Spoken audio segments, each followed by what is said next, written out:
Rains are rare here. Land is perpetually dry. Food and water shortage is a part of life, and poverty is their way of life. This is the life of thousands of families in Moi Basin, in Mwingi South and Mutitu constituencies of Kitui County. But in a strange twist of fate, the land sits on huge quantities of a mineral that has attracted the interest of international investors. A mineral that can not only dramatically improve their lives, but that which can drastically boost Kenya's economy. This mineral is coal. Over 30,000 families who live here in dire poverty, a majority who are illiterate, may not have known what coal is. But the news brought with it hopes of saying goodbye to poverty. Shida ya maji tunayo. Sasa kutoka hapa kwenda huko kwenye tunapata maji ni long distance. I can tell you there's no doubt about it. This kind of business is going to transform the area. People here are very poor. Because when you look around, what can you see? Nothing. Poverty. But as usually happens when a region in Africa strikes natural resources, as residents dreamed of how they would spend their millions, some 200 kilometers away in Nairobi, the big boys were sharpening their knives for the kill, and the rush for the over 400 million tons of coal began. They are not being involved. And whenever things do happen, we only hear that they are happening. The ministry has something sinister because they do not volunteer information, and once information is requested for, they give you information on what people cheekily call the need-to-know basis. Nothing has been said. We are in total darkness. Before long, residents of Moi Basin started seeing strangers in their farms. Government experts from the Ministry of Energy coming to conduct random sampling. When they came, they didn't realize what they are doing. Walikuwa wanaingia kwa shamba lako, wanaona wanakambu, ukiingia pale, kuna vitu tunatafuta hapa, tumetumwa na serikali, but they had not followed the right channel. Law Society of Kenya chairman Eric Mutua, who comes from the area, also felt something was amiss. The government was not involving locals and the leaders in the entire process, prompting him on behalf of the residents to write to the Minister of Energy demanding information, or failure to which he would move to court. He was met with deafening silence from the Ministry of Energy, and after that, he was invited to be part of a delegation to visit China. Where did it all start? On 24th of August 2011, the Ministry of Energy awarded a tender to a Chinese company known as Fancy Industry Mining Group.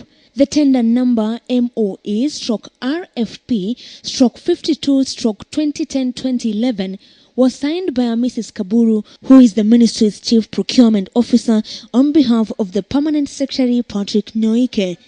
The tender indicates that Fancy will develop blocks C and D of Moi Coal Basin in an investment valued at more than 8.5 billion Kenya shillings.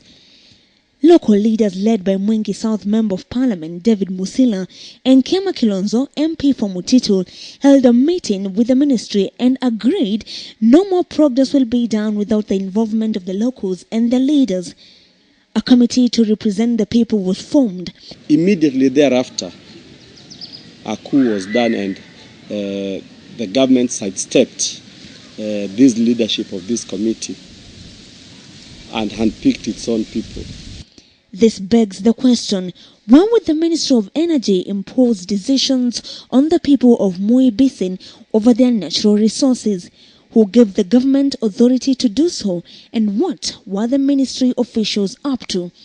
Residents here hoped to say goodbye to poverty after coal deposits worth billions of shillings were discovered in this area. However, those hopes continue to fade day after day as they slowly continue to be pushed out of the whole mining business.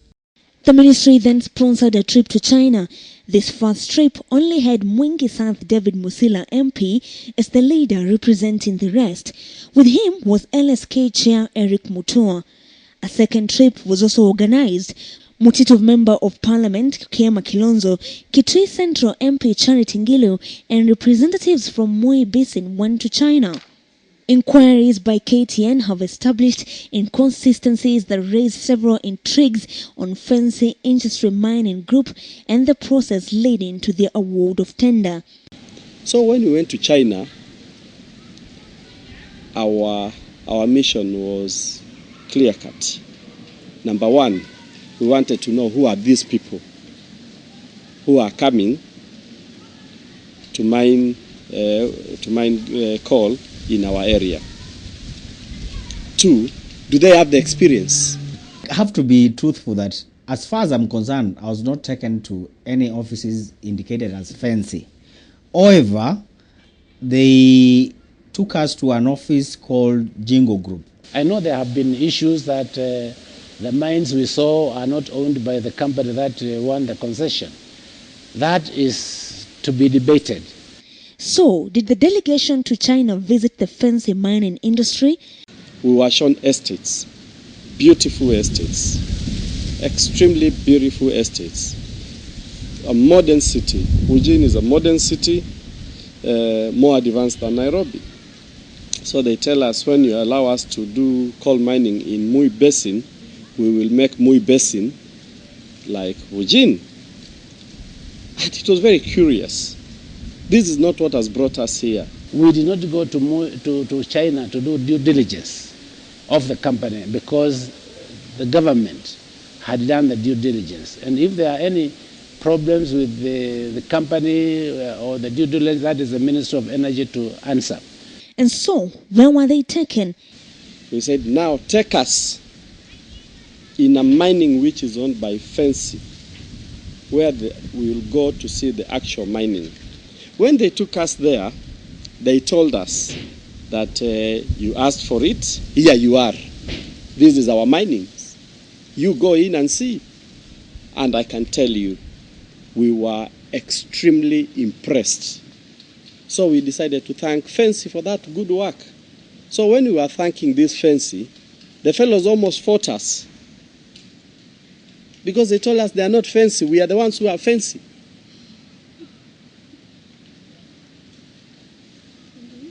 And this became as a big surprise. We said, what do you mean? They said, you are Fancy. You from Kenya, you are Fancy. Us, we are XMC.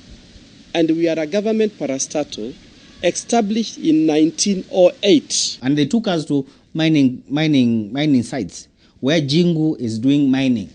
It finally emerged the two groups that visited China did not visit the same sites. Instead of taking us in the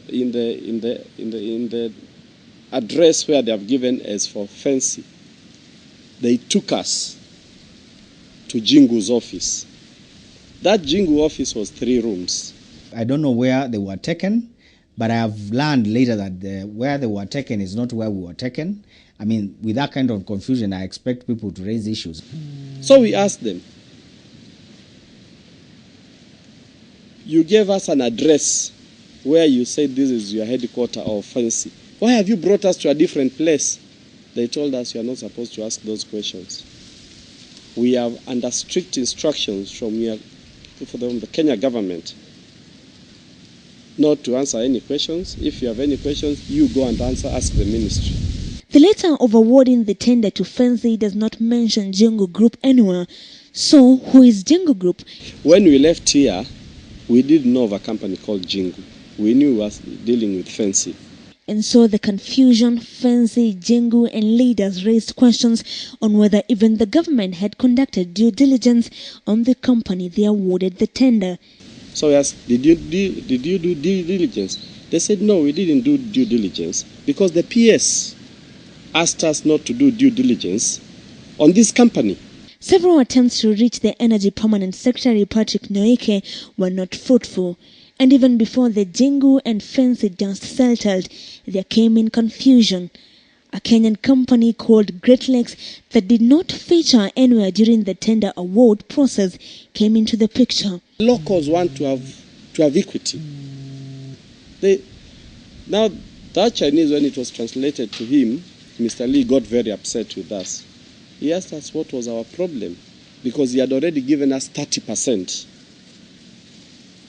So we asked, who are we? He told us, but you people, are called Great Lakes Corporation. You are a local company. We have given you 30%. That is the first time we had there's a company called Great Lakes. The ministry had denied that no Kenyan company was involved in the Moi mining project. For the ministry having kept this information, which we believe now they must have had, kept this information up to when there's a lot of probing by the public or by the community, and they now disclose this information now, it means that there's something sinister about the entire process. Ministry had denied that there's no company called Great Lakes. Now Dr. Karedi has been having press conferences and saying that he is part of FENSI. Independent investigations established FENSI Industry Mining Group was not listed in the Chinese mining company's directory. A search into Chinese registered company via www.china.businessdirectory.com/search. This opens to the China Business Directory where all registered companies can be accessed. The results tell us your search for keyword FENSI mining industry returned 0 categories and 3 links. Of the 3 links, none is matching the address in the letter of awarding the tender from the Ministry of Energy. Actually, the 3 links have nothing to do with mining. They deal with printing and packaging, paper making, and packing plastic bags. The physical address on the official tender award letter from the ministry is... In our search, neither the identified companies at such address. Where on earth do you give a company contract without doing due diligence? And we doubt. Is it a Chinese government which is coming to drill the core, or it is a Chinese government black people? Representatives of residents of Moi have moved to court to stop the mining until the whole process is transparent. Eventually, the community is going to get 5% of the benefits. That is what the community will get. This is not going to happen. Yeah? In fact, we would want this matter, started afresh, the locals brought on board. We wrote a report which gave our conditions as to how we want the 4 issues handled, namely settlement, compensation, environment, and the revenue sharing. And we gave our conditions that no mining will take place in Moi until these areas are addressed. Locals are not against the mining. They want proper compensation and relocation done fairly, but they feel that the ministry is out to shortchange them. Because they say no amount of compensation can maybe satisfy them once they move from the area they know. You know, they know the area, but they have been manipulating it to produce something for the upkeep. For me, I would hate very much to leave my mom and my father behind. I would hate to do that. Unless I be shown, and whoever moves me to cater for the cost of moving their remains to where I go. The Ministry of Energy claims negotiations for the coal mining concession are still in progress and is planning in conjunction with FENSI to take Kenyan journalists on a fact-finding mission of FENSI operations in China. Angel Katusia for KTN in Kitui.